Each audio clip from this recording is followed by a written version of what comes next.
Greetings and welcome to the introduction to astronomy.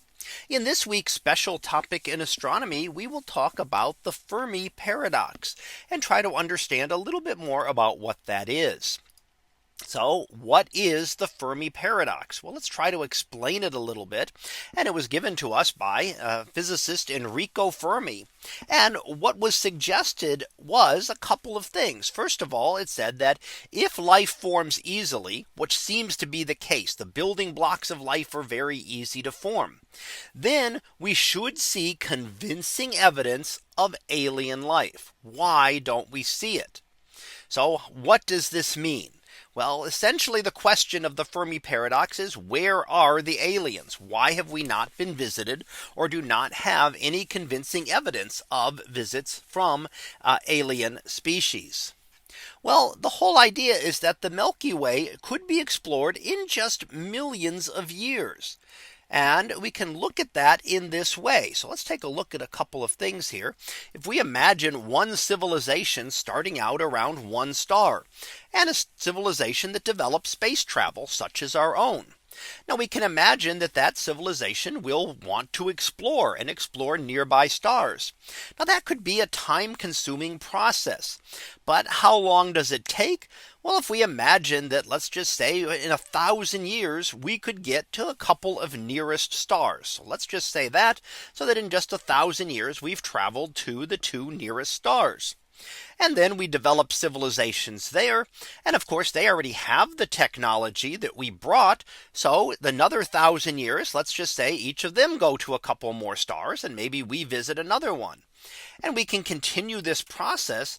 And in just a couple of million years, we could have expanded through the entire Milky Way galaxy. So it is thought that if a civilization developed space travel and was able to travel between the stars, then we would quickly colonize the entire galaxy. So the big question then becomes, why? Why do we not have any convincing evidence of an alien civilization?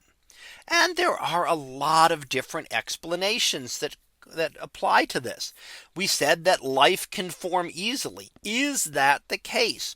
We know that the building blocks of life, the amino acids, the proteins, form very easily. Those are not difficult things. We can form those in experiments here on Earth. We find them elsewhere in the universe, in asteroids, in distant molecular clouds. We know that they are easy to form. But is intelligent life rare? Is it hard to go from life to intelligent life? Another possibility could be, how long does a civilization live? If the civilization does not live for a long time, that would be another explanation. Here we're talking millions of years. Well, our civilization has only had any kind of space travel for what, about 60 or so years now. That's about it. So 65 years, that's about how long we've been able to even explore our tiny solar system neighbor region of space. So does a civilization last that long? If civilizations on average only last 100 years, they might not have time to explore and then colonize other stars before their civilization ends. Or could evolution take effect here?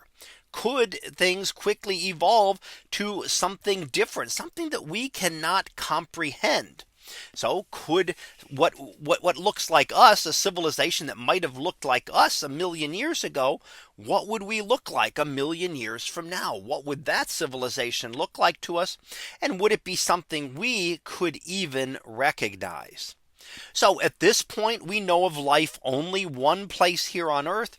We have no convincing evidence of any life elsewhere, although many people believe that there is life elsewhere and that likely it does exist around other stars.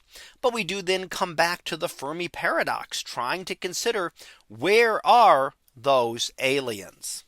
So let's go ahead and finish up with our summary.